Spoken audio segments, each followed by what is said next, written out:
Marcos capítulo 8, verso 11. Nós vamos ler até o verso 21. Marcos 8, verso 11 ao verso 21. Nós estamos chegando no final da primeira parte. É um negócio que me emociona muito. Primeiramente porque eu nunca cheguei pregando aonde eu vou chegar aqui daqui a 2 domingos. Nunca cheguei. Minha esposa sempre me pedia: prega a palavra de Deus, prega, né, a palavra de Deus em sequência. E uma vez eu comecei e deixei lá no início. E vocês têm tido paciência, Deus tem me dado graça, as duas coisas, né? Deus tem me dado graça a vocês para a gente seguir pregando o Evangelho de Marcos. É por isso que às vezes, meus irmãos, eu sempre cobro de vocês a participação nas demais atividades da igreja, porque nós temos, né, uma sequência de pregação que talvez pode gerar em alguns tédio, né? O pastor só prega no Evangelho de Marcos, só prega no Evangelho de Marcos. Quando Deus vai falar no meu coração e me dá outra direção, eu vou pregando, tá? Meu propósito é pregar a palavra e o seu propósito é aprender a palavra, tá? E Deus me deu essa oportunidade. E tudo que está acontecendo aqui está acontecendo para chegar até aqui nessa confissão do apóstolo Pedro, que é no capítulo 8, verso 29. Tudo que está ao redor é como se estivesse preparando os discípulos para chegar até esse ponto onde Pedro reconhece que Jesus é o ungido de Deus, que Jesus é o Salvador. Então eu queria que você ficasse com isso. Jesus está no ministério de retiro, que começa no capítulo 7, verso 24, e vai até o capítulo 9, verso 50. Nessa pedação aí do Evangelho de Marcos, Jesus está com os discípulos mais na parte de cima do mapa da terra de Israel, onde tem muitos gentios e poucos judeus. Jesus quer tranquilidade, Jesus quer um tempo para ele discipular os apóstolos em coisas muito importantes. Dentre elas são as chamadas lições da cruz. Jesus, por 3 vezes, nesse pedaço aí, do capítulo 7, verso 24, até o capítulo 9, verso 50, Jesus vai tirar os 12 apóstolos, vai levar eles no canto e vai dizer o seguinte: estamos subindo para Jerusalém. O Filho do Homem vai ser preso, açoitado, morto, mas ao 3º dia ressuscitará. Os discípulos não entendem. E quanto mais vai chegando perto de Jerusalém, Jesus chama os discípulos de novo, pelo menos mais 2 vezes, que está registrado nos evangelhos. E diz o texto que os discípulos seguiam Jesus, mas tomados de apreensões. Eles não entendiam tudo aquilo que estava se cumprindo. Ok? Então esse é o momento onde nós estamos. E nesse momento onde nós estamos, Marcos registra 2 diálogos que Jesus teve com 2 grupos de pessoas diferentes. E tão diferentes que acabam sendo totalmente opostas. Mas tem um propósito só, que é reprovar a incredulidade dessas pessoas. Você vai ver no capítulo 8, verso 11 ao versículo 13, Jesus reprova a incredulidade dos fariseus. Depois do verso 14 ao verso 21, Jesus reprova a incredulidade dos seus discípulos. Então são dois momentos diferentes, com 2 grupos de pessoas diferentes, mas com um só propósito. É por isso que eu uni os 2 textos para fazer uma mensagem só, tá? E é por isso que eu queria que nós tivéssemos esse tema nessa mensagem: joga fora logo esse fermento de incredulidade. É perigoso, toma cuidado, isso pode contaminar a sua vida e tirar da presença de Deus. Ok? Olha o capítulo 8, verso 11, acompanhe comigo a leitura até o versículo 21. Diz assim: e saindo os fariseus, puseram-se a discutir com ele, e tentando, pediram-lhe um sinal do céu. Jesus, porém, arrancou do íntimo do seu espírito um gemido, e disse: por que pede esta geração um sinal? Em verdade vos digo que a esta geração não se lhe dará sinal algum. E deixando-os, tornou a embarcar e foi para o outro lado. Ora, aconteceu que eles se esqueceram de levar pães, e no barco não tinham consigo senão um só. Preveniu Jesus, dizendo: vede, guardai-vos do fermento dos fariseus e do fermento de Herodes. E eles escorriam entre si: é que nós não temos pão. Jesus, percebendo, lhe perguntou: por que discorreis sobre não teres pão? Ainda não considerastes, nem compreendestes? Tendes o coração endurecido? Tendo olhos não vedes, e tendo ouvidos não ouvis? Não vos lembrais de quando partiu 5 pães para os 5.000, quantos cestos cheios de pedaços recolhestes? Responderam eles: 12. E de quando partiu 7 pães para os 4.000, quantos cestos cheios de pedaços recolhestes? Responderam: 7. Ao que lhes disse Jesus: não compreendeis ainda. Não compreendeis ainda. Termina o texto então com uma pergunta do Senhor Jesus. Olha comigo o versículo 12. Esse versículo que para mim é o principal aqui, toda essa parte.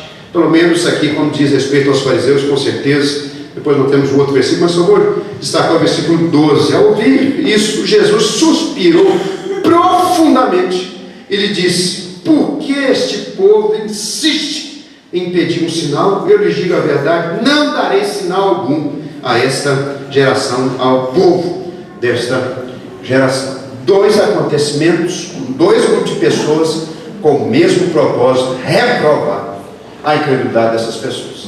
Mas quando Jesus reprova os fariseus, ele reprova sem dó, ele reprova sem misericórdia, ele reprova sem compaixão, ele reprova sem nenhum tipo de chance para que esses fariseus pudessem mudar de ideia. Com os discípulos, ele reprova de uma forma muito graciosa. Ele confronta a incredulidade, ele confronta o coração endurecido dos seus discípulos. Diz o texto: vocês têm um coração endurecido, porém Jesus vai caminhando com eles de forma a eles vencerem isso, a entender tudo que ele estava fazendo, a compreender espiritualmente o que estava acontecendo, porque eles estavam ali quase que rompendo essa incredulidade que estava tomando conta do coração deles. Então, isso que eu queria falar. Vamos ver primeiramente sobre essa reprovação que Jesus deu aos fariseus. Se você acompanhou comigo, prestou atenção, no Evangelho de Marcos, toda vez que os fariseus aparecem, eles aparecem com dois propósitos. Primeiro, eles aparecem com o propósito de interrogar a Jesus e investigar Jesus, causar confusão, causar conflitos, mas no fundo, esses conflitos que eles estavam causando era para investigar Jesus e apanhar Jesus de alguma forma. Então começa no capítulo 2, não tem como passar com todos vocês, com todos os versículos com vocês, mas é isso o propósito. O propósito é questionar e o propósito é investigar o que Jesus estava fazendo. Então Jesus ficava na parte mais de cima, mais afastado, lá de Jerusalém, e ele saiu de Jerusalém numa comissão e ia questionar Jesus e investigar o que Jesus estava fazendo. No nosso versículo, aí no versículo 11, no nosso texto: e saindo os fariseus, puseram-se a discutir. A palavra aqui no texto original é debater, peitar. Foi peitar Jesus. Saíram de onde? Marcos não informa, mas possivelmente saíram lá de baixo, lá dos arredores do templo, onde ficavam os líderes, e foram até onde Jesus estava para discutir com Jesus, para debater com Jesus, para insistir com Jesus que Jesus era e precisava se arrepender, porque para eles Jesus era um falso profeta. Diz o texto que, e tentando-o, pediram-lhe um sinal do céu.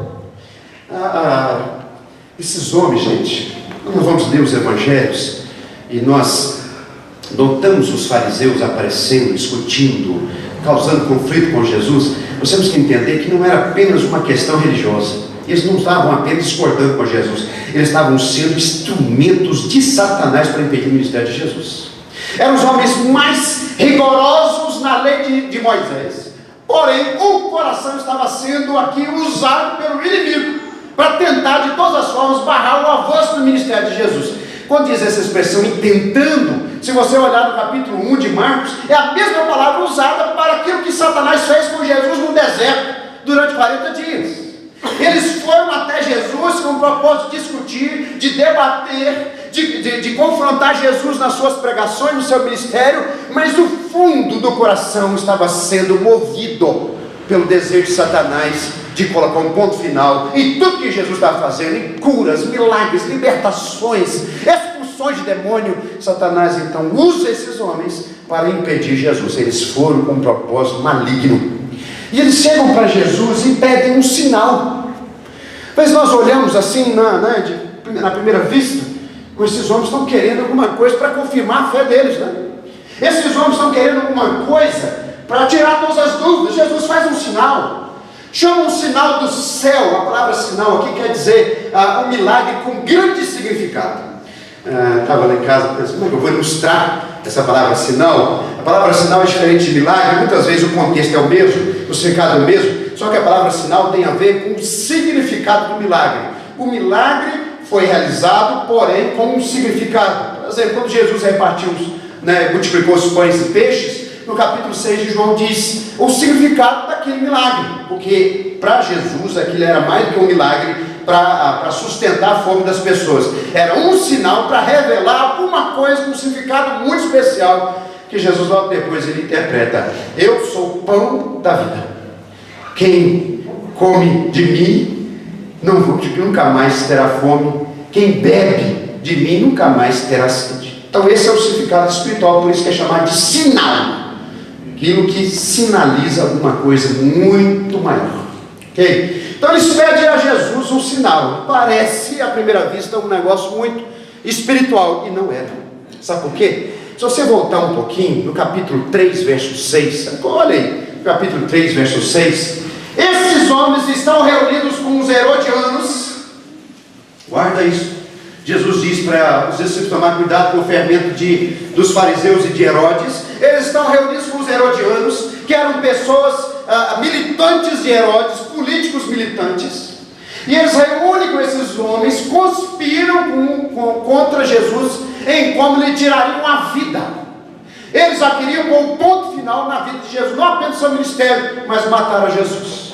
Agora, se você olhar no capítulo 3, verso 22, vai ver esses homens de novo. E Jesus tinha feito um milagre, e as pessoas começam a questionar: qual é o poder de Jesus para fazer isso? O que eles respondem? Esse homem expulsa demônios, senão pelo poder de Beelzebul, o maioral dos demônios. Eles atribuem a Jesus como se fosse um servo de Satanás. Já viu quando você encontra uma pessoa e diz o seguinte: fulano de tal está sendo usado pelo inimigo, fulano de tal está sendo usada por Satanás, é um instrumento de Satanás nessa situação. Eles olham para Jesus realizando milagres, e falam assim: esse é um servo do diabo. Eles não creem em Jesus, eles querem matar a Jesus, e eles entendem que Jesus é enviado da parte de Satanás, porque que Jesus ensinava, o que Jesus fazia, e estava totalmente ao contrário do que eles ensinavam, do que eles faziam. Então eles falam assim: esse momento é do diabo, nós vamos matar a ele. Mas nesse momento eles chegam para Jesus e pedem um sinal. Então a questão aqui não é uma questão de fé, é uma questão de credulidade. Essa questão aqui não é uma questão de espiritualidade, pelo contrário, é de carnalidade. E qual o propósito de Jesus? Qual o propósito dos fariseus pedir de Jesus esse sinal que Jesus fizesse do céu? Eles queriam que Jesus fizesse uma espécie de demonstração de fogo de artifício, né? Como Elias fez o profeta no Monte Carmelo, ao enfrentar os profetas de Baal. Elias clamou a Deus e desce fogo do céu e consome o sacrifício. Era mais ou menos isso que eles queriam. Só que o problema era a intenção. Diz o texto que eles se aproximaram de Jesus para tentá-lo. Eu queria que você abrisse comigo Deuteronômio capítulo 13. Coloca alguma coisa aí, né, para marcar o texto que você está lendo. Abre comigo Deuteronômio capítulo 13.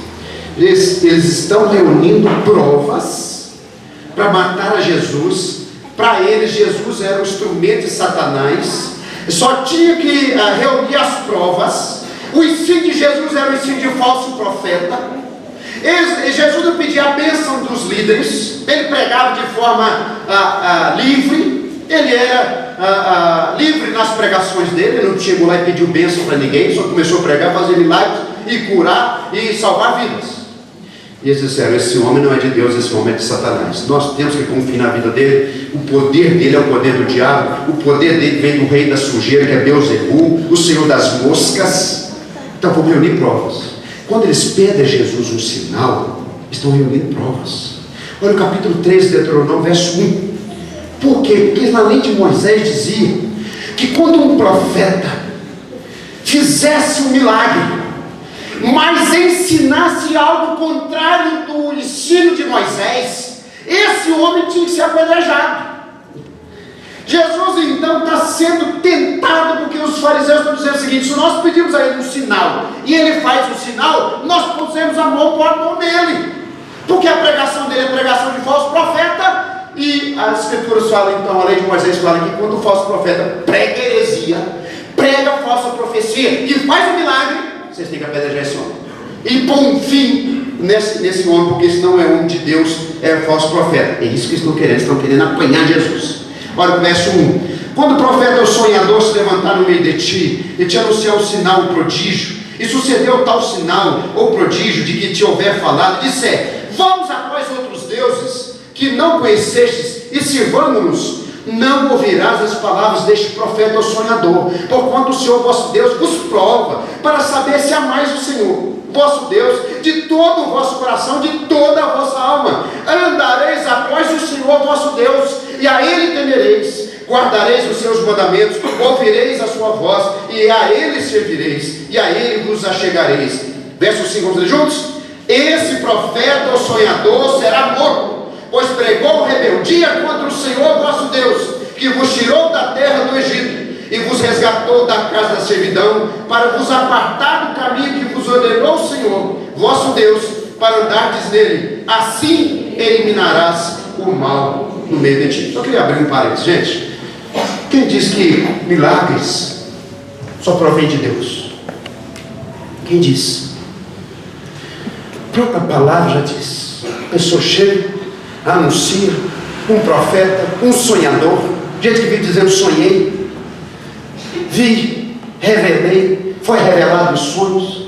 E ele chega e diz o seguinte: para confirmar a minha pregação, eu vou fazer um milagre. E o milagre acontece por permissão de Deus, porque diz o texto: Deus vos prova.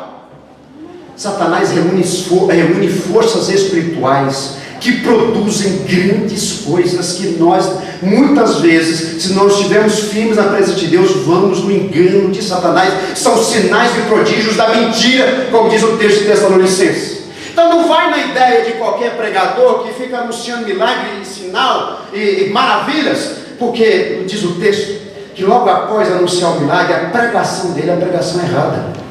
Ele diz o seguinte: vamos atrás de outros deuses. Aí Deus fala o seguinte: ao Senhor e a sua palavra obedecereis, ao Senhor chegareis.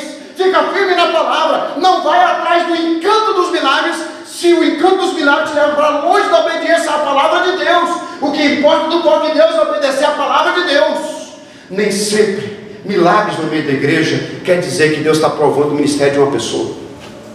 Cuidado, porque é exatamente essa isca usada por tantas e tantas seitas e heresias para tirar a pessoa da presença de Deus, da obediência à palavra de Deus. Nós oramos por milagres e cremos. O pessoal fala que o presbiteriano não crê em milagre, só se for outro. Eu creio em milagre e oro por milagre constantemente. Oro por milagre na minha vida, oro por milagre na sua vida, oro por intervenções sobrenaturais de Deus. Mas cabe a mim, cabe a você não viver atrás de milagres. Cabe a mim e cabe a você viver na palavra. Essa é o chamado e a nossa vocação.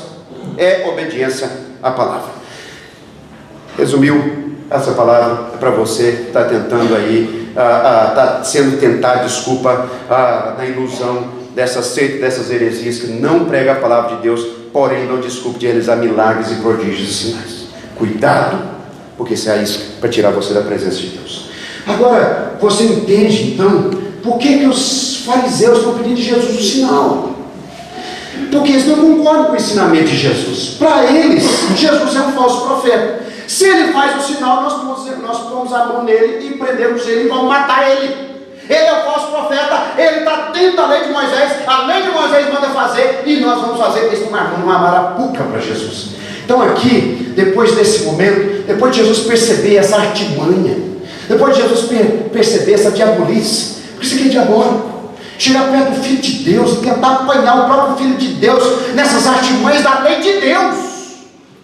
Isso é diabólico, porque o diabo faz exatamente isso. Você acha que o diabo engana as pessoas com mentiras descaradas? Jamais. O propósito de Satanás é enganar você com meias verdades. O propósito de Satanás é enganar você, se for possível, baseado em textos da Bíblia, mas completamente fora daquilo que é realmente o propósito de Deus naquela palavra. Satanás tentou Jesus com o mesmo propósito, dizendo: se tu és filho de Deus, transforma essas pedras do deserto da Judéia. As pedras do deserto da Judéia eram pedras quase que no formato de pão, não esse pão alto, mas os pães ali dos pães árabes, né? Aqueles pães chatos e brancos, sem fermento.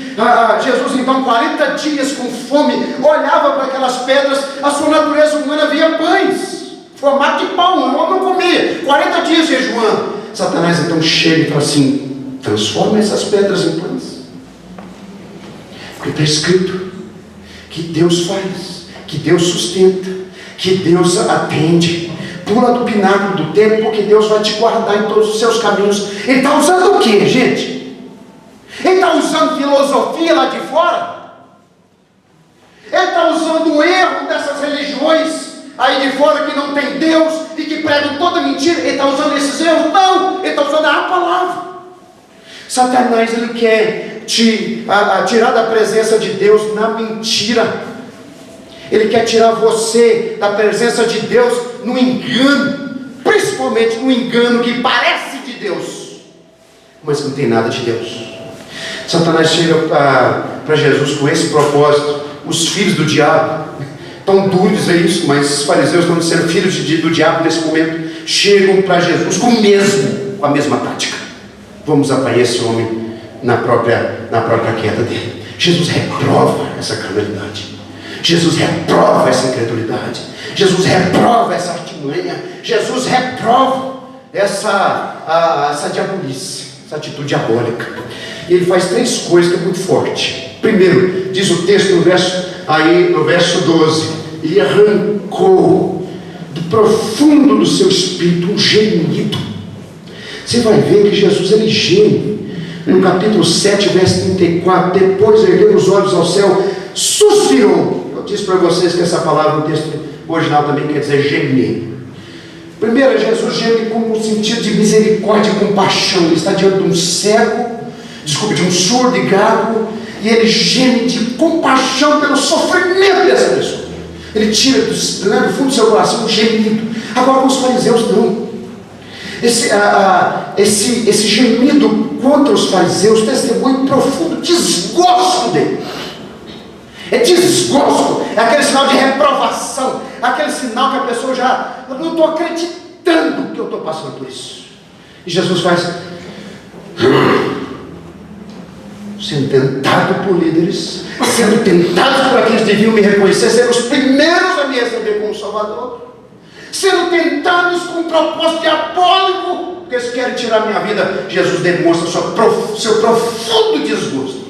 Segundo lugar, olha o que Jesus faz. Jesus lhe dá uma palavra. E a nossa versão, ela não capta bem, porque é muito difícil às vezes pegar essas ideias do mundo antigo e trazer para o nosso mundo hoje. Mas o que diz a nossa versão, no metade do verso 12? Porque pede esta geração o sinal.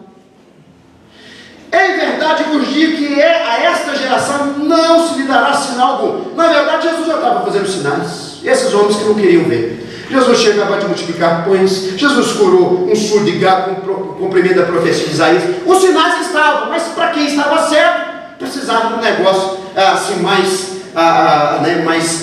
com uma virada de ano aí na praia do Rio de Janeiro. Um negócio mais visível. Curacera, multiplicar pão e peixe. Pode ser que estava com esses pães escondidos em algum lugar. Não fica tão visível, mas quando cair fogo do céu, fica visível. Os sinais já estavam sendo feitos. E Jesus falou assim: dá um sinal para essa geração diabólica. Jamais.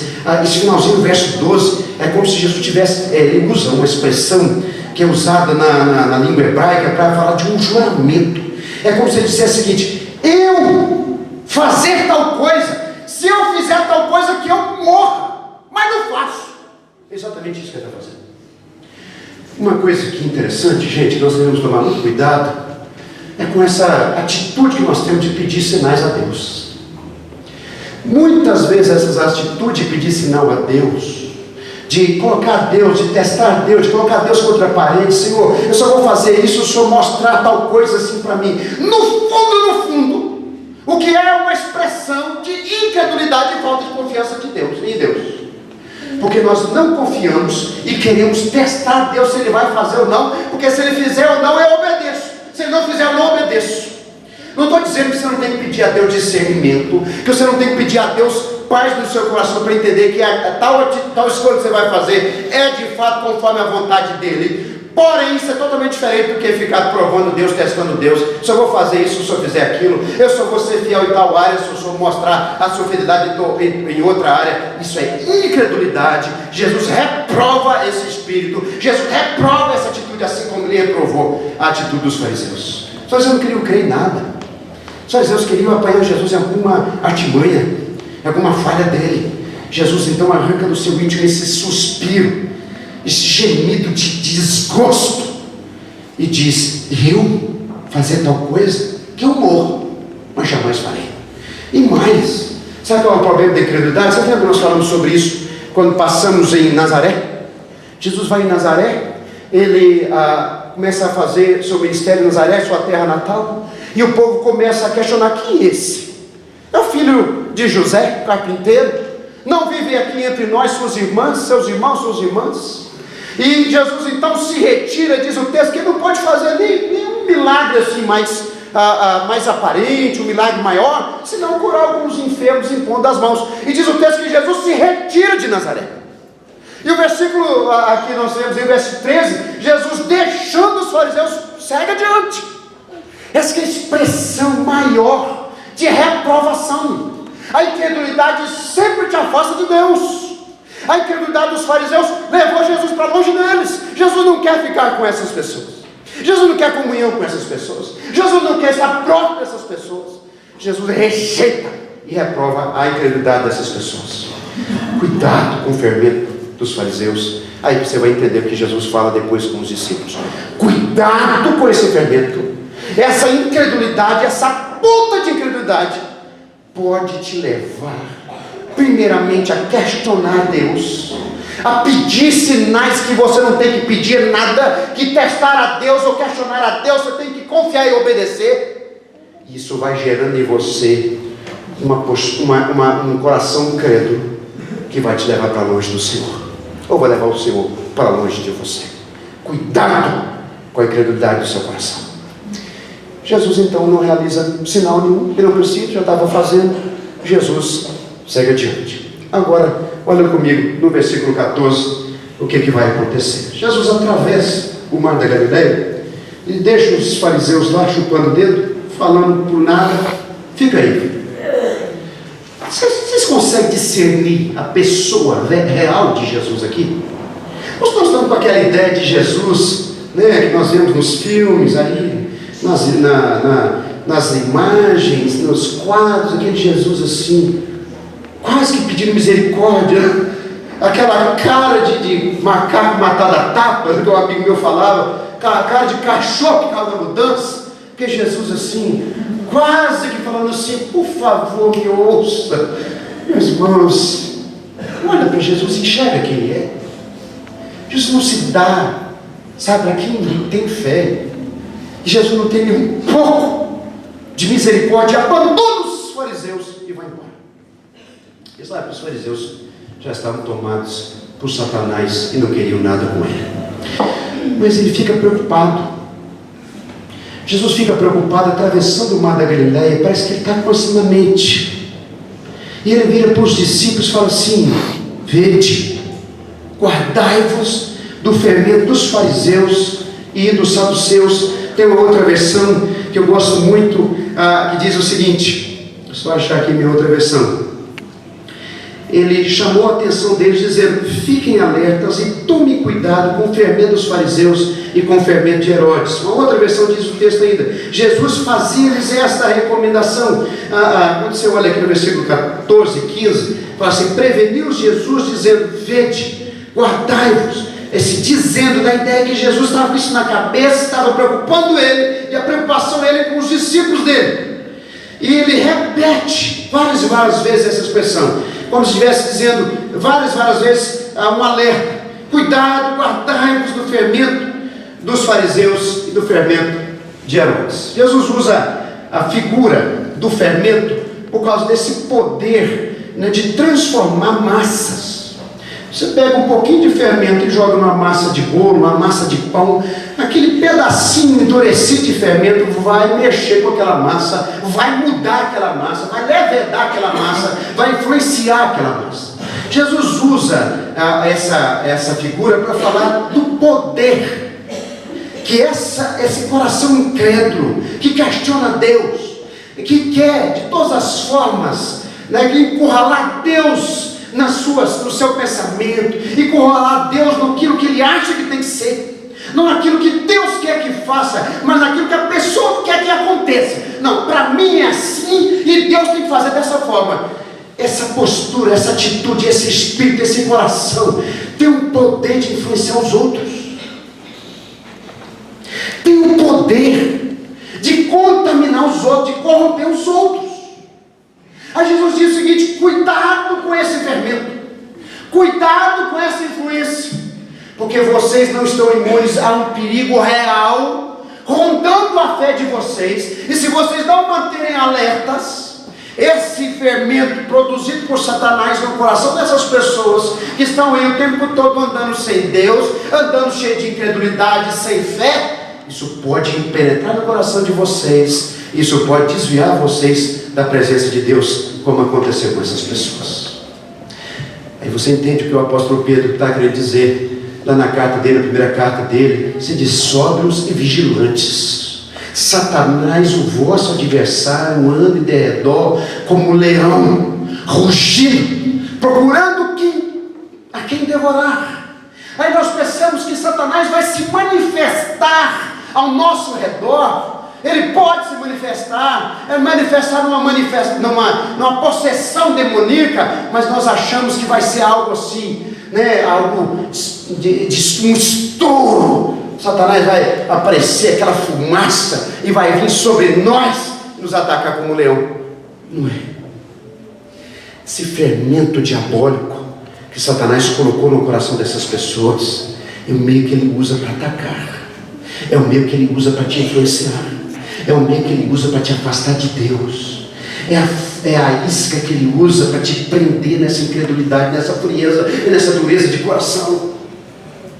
Satanás age de várias e várias formas, nem sempre é por meio de violência, muitas vezes é por causa dessas questões tão aparentes assim, nós não enxergamos, não percebemos, achamos que não é importante, mas são essas coisas que Satanás usa para alcançar o coração dos crentes e tirar eles da presença de Deus. E Jesus fala assim: cuidado, guarde o seu coração dessas coisas, proteja a sua alma, porque você pode ser contaminado, ser fermentado, ser influenciado pela incredulidade, e vai acontecer a mesma coisa que aconteceu com eles, vai acontecer com vocês. É o que diz a carta de Hebreus, capítulo 13, já li aqui, trabalhamos bastante esse versículo, quando explicamos Jesus em Nazaré. Cuidado, irmãos, não haver entre vós perverso coração de incredulidade, que vos afaste do Deus vivo. A carta foi escrita para crente, a carta não foi escrita para descrente, a carta não foi escrita para ímpio, a carta foi escrita para a igreja. Cuidado, porque seu coração pode ser tomado, seu coração pode ser influenciado, você pode ser derrotado nessas influências de pessoas sem fé, de corações duros, de corações carnais, que vai te afastando cada vez mais de Deus. Acontece que os discípulos então interpretam essa reprovação de Jesus como se eles tivessem, porque eles tinham esquecido de levar pães, eles só tinham um pão no barco, tá? E os discípulos começaram a culpar uns aos outros: está vendo? Você que era para ter trago pão.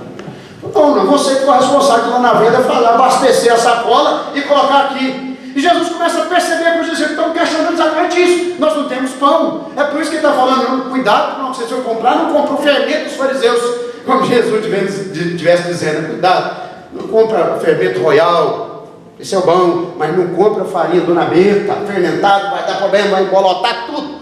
Os discípulos começaram a pensar nessa categoria. E Jesus, se fosse o pastor nessa hora, né, graças a Deus que eu não sou Jesus não sou eu, mas apesar de que ele está em mim, se fosse eu colocava a mão na cabeça: eu vou voar em vocês. Mas não é possível que vocês não estão entendendo. E Jesus começa a questionar os discípulos: vocês têm o coração endurecidos? Vocês estão com os ouvidos tapados, os olhos fechados? Vocês não lembram? Eu multipliquei pães para 5.000 pessoas, para 4.000 pessoas, e eu deixei que vocês recolhessem tudo para vocês provar. Quem me deu essa ideia foi o Elcio. Eu fiquei devendo o Elcio, também o Elcio daqui está em Lajinha, no aniversário. Jesus chama os discípulos: agora vocês vão pegar os pães para vocês parar com essa incredulidade, duvidar do meu poder. Os discípulos vão carregando o cesto, vão tirando os pão, vão carregando o cesto, para isso provar. E nós somos incrédulos, e nós temos que aprender com a nossa incredulidade, nós temos que abandonar isso. Eu não estou acreditando que vocês estão questionando isso. Eu não estou falando sobre fermento de pães. Eu estou falando da influência desses fariseus. Eu estou falando da influência dessas pessoas sem Deus, que pode contaminar vocês. Aí Jesus termina então no verso 21, dizendo o seguinte: vocês não compreendem nada até agora? Ainda não compreendeis? Jesus, ele trabalha exatamente essa propósito de não apenas reprovar a incredulidade, mas levar eles a vencer essa incredulidade. Abre comigo o texto de Isaías capítulo 6, por favor. Toda vez que no Novo Testamento aparece essa expressão, tendes o coração endurecido, tendo olhos e não vês, todas as vezes, parece 5 vezes no Novo Testamento, é cumprimento da profecia de Isaías. Todas elas. Capítulo 6, verso 8. Nós tivemos a mensagem na quinta-feira nesse texto, então não vou pregar de novo, só vou explicar. Jesus fala para os discípulos: vocês têm olhos, mas não veem. Vocês têm ouvidos, mas não ouvem. Jesus está referindo-se a essa profecia de Isaías, que foi a punição de Deus pelos pecados do povo.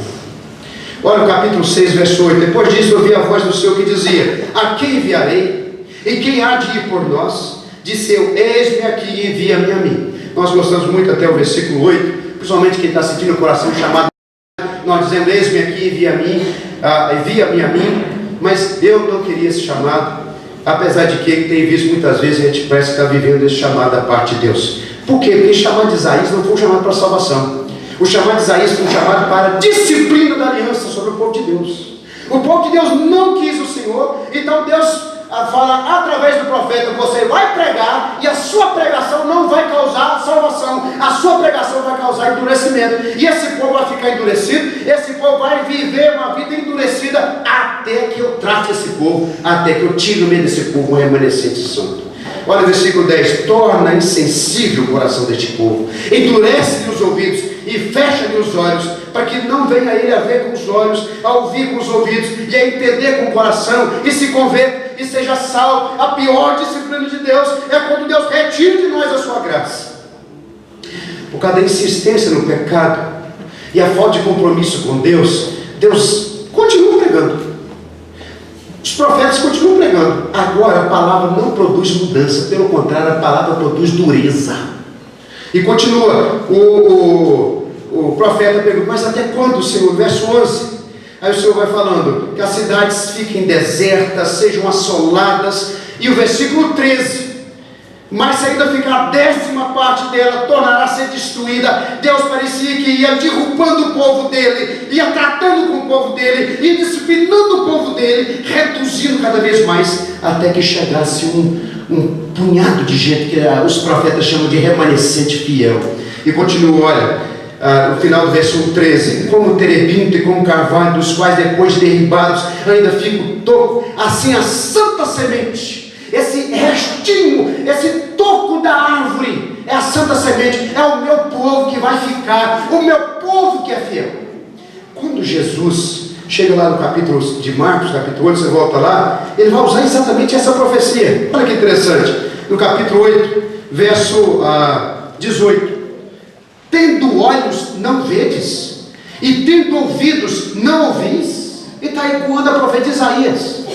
É como se os discípulos estivessem debaixo daquela disciplina, eles estão vendo as coisas acontecer, eles estão vendo os milagres, mas isso não muda a mente e o coração deles ainda está endurecido, como diz o verso 17, a palavra quer dizer petrificado, transformado em pedra. Só que Jesus vai conduzindo esses discípulos, e você vai olhar ao redor, e no meio da dureza desse coração tem 2 milagres.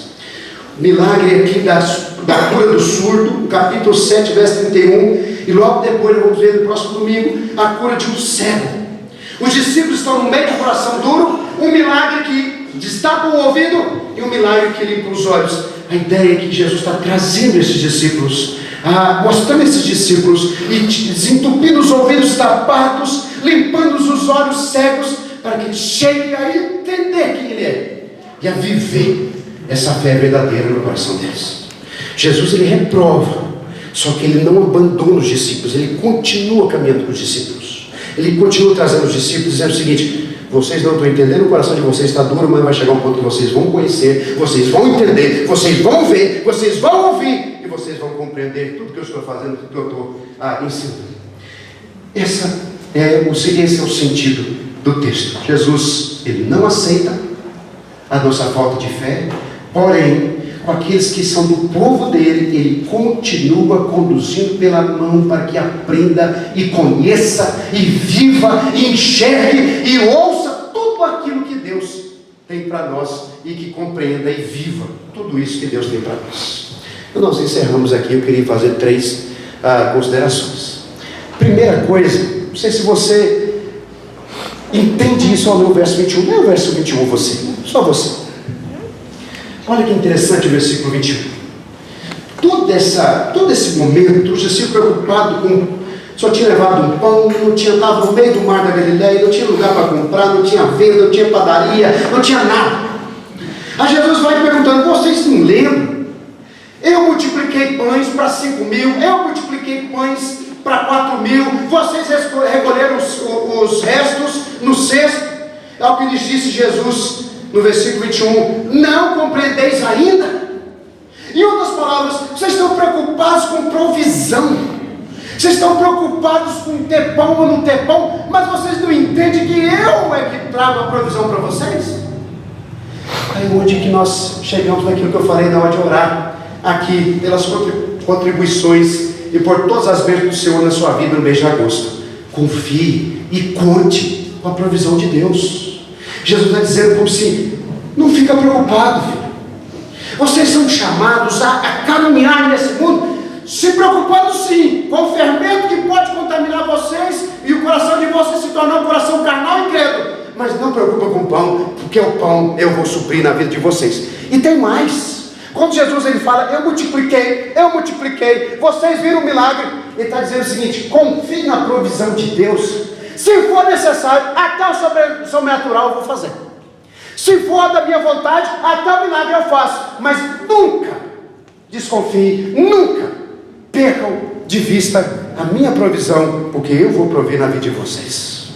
Isso aqui alimenta meu coração, sabe por quê, meus irmãos? Porque isso me dá e me faz concentrar as minhas forças naquilo que é importante, aquilo que eu preciso fazer, que é me guardar o meu coração, guardar a minha alma contra esse mundo e as coisas desse mundo e a incredulidade desse mundo e a sujeira desse mundo, mas liberar toda essa força, toda essa energia para que a minha batalha seja nessa área, mas que eu não fique preocupado com aquilo que eu não posso fazer, que é próprio de prover na minha vida e na sua vida. Conte com a provisão de Deus, e mais, além de contar com a provisão de Deus, conte com o sobrenatural de Deus se for necessário. Mas nunca descreia do cuidado dele na sua vida.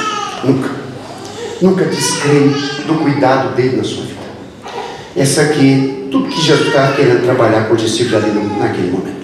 E por último, eu queria que nós orássemos. Eu queria incentivar você a orar. Sabe por quê? Porque nós não podemos ter ouvidos tapados e olhos fechados para as coisas de Deus. Pelo contrário, tem que pedir sempre a Deus discernimento espiritual, que aí no texto fala, né, de ouvidos tapados e olhos fechados. Pelo contrário, nós temos que pedir sempre a Deus que nos dê conhecimento das coisas, discernimento da vontade dele, para nós vivermos conforme essa vontade e nunca ficar cego àquilo que Deus está fazendo na minha vida e na sua vida. Tem 2 promessas de Deus para o povo dele, que eu queria que você guardasse no seu coração. A primeira delas está no texto de 1 Coríntios capítulo 2, verso 12. Você precisa pedir a Deus sempre discernimento espiritual para as coisas dele. Você precisa pedir a Deus para abrir seus ouvidos e abrir seus olhos. Você não viver cego, viver perdido, viver sem rumo, sem discernimento da vontade dele.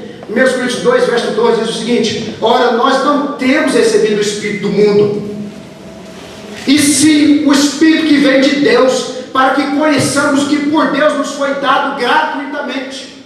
O propósito de Deus é que nós não andemos sem discernimento das coisas dele. Deus quer dar a conhecer o seu povo. Deus quer abrir os nossos olhos. Deus quer abrir nossos ouvidos para a gente ouvir a voz dele na palavra e andar cheio de discernimento da vontade dele para a nossa vida. Você não consegue discernir as coisas de Deus pela sua carne, meu filho. Você não consegue entender o propósito de Deus para a sua vida naturalmente. Você precisa do Espírito Santo agir na sua vida. Qual o propósito do Senhor para mim? Qual é a vontade de Deus nessa área específica? Aí você começa a raciocinar alguns discípulos. Matematicamente estão certos, sobrou 12 cestos, no de cá sobrou 7. Então, beleza, o Senhor fez, sobrou, está aqui. Matematicamente, humanamente, eles estavam corretos, mas eles não estavam discernindo nada daquilo que Jesus estava fazendo. Estavam mais perdidos do que tudo. Se você anda sem discernimento espiritual, com a promessa do Espírito Santo é te abrir a mente e colocar no seu coração o discernimento da vontade de Deus para você, você vai estar como os discípulos, batalhando em coisas que não tem que batalhar, enquanto que o mais principal, você está passando tão longe que nem consegue entender nada do que Deus está fazendo e que você tem que viver ao propósito de Deus para a sua vida. Outra promessa, abre comigo, 1 João, capítulo 2, verso 20. Última carta de João, capítulo 2, verso 20.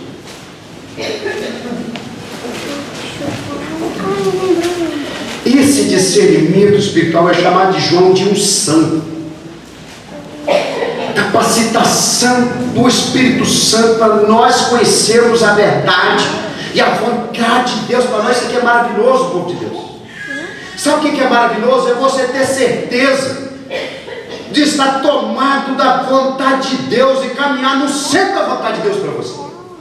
Olha que a primeira carta de João, capítulo 2, verso 20 diz: e vós possuís a unção que vem do santo, e todos tendes conhecimento, ou todos tendes a capacidade de entender por causa dessa unção que está sobre você, por causa dessa obra que o Espírito Santo faz em você, desvendando toda a vontade de Deus para que você ande em paz, seguindo a vontade de Deus, e certo que Deus está com você, está te abençoando, está te guiando.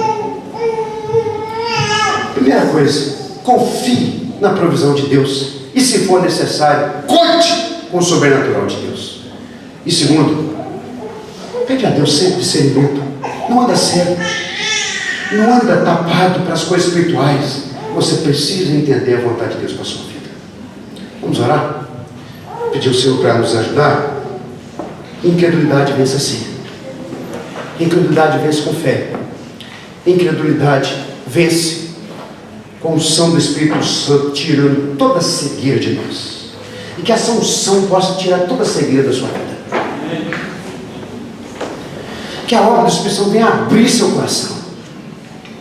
Que a obra dele venha destravar seus ouvidos. Que a obra dele venha lavar seus olhos. E antes você andava perdido, antes você andava sem rumo, agora você anda na certeza que sabe e caminha nesse mundo vivendo a vontade de Deus para a sua vida. Não tem coisa mais gostosa e mais importante para mim e para você. Ó Deus, nós te louvamos e nós te agradecemos em nome de Jesus. Nós oramos para que o Senhor, meu Deus e Pai, continua nos abençoando. E em especial, Deus, continua jogando de dentro do nosso coração para fora tudo aquilo que nos impede de viver, meu Deus e Pai, essa fé verdadeira. Ó Deus, que o Senhor nos chama para viver, contando sempre com a sua provisão, para te não andar preocupados, gastando energia, ó Deus, ansiosos com nada a não ser com aquilo que é importante, guardando nosso coração contra as contaminações desse mundo fermento dos fariseus. Ó Deus, nos ajuda a vencer a incredulidade pela fé.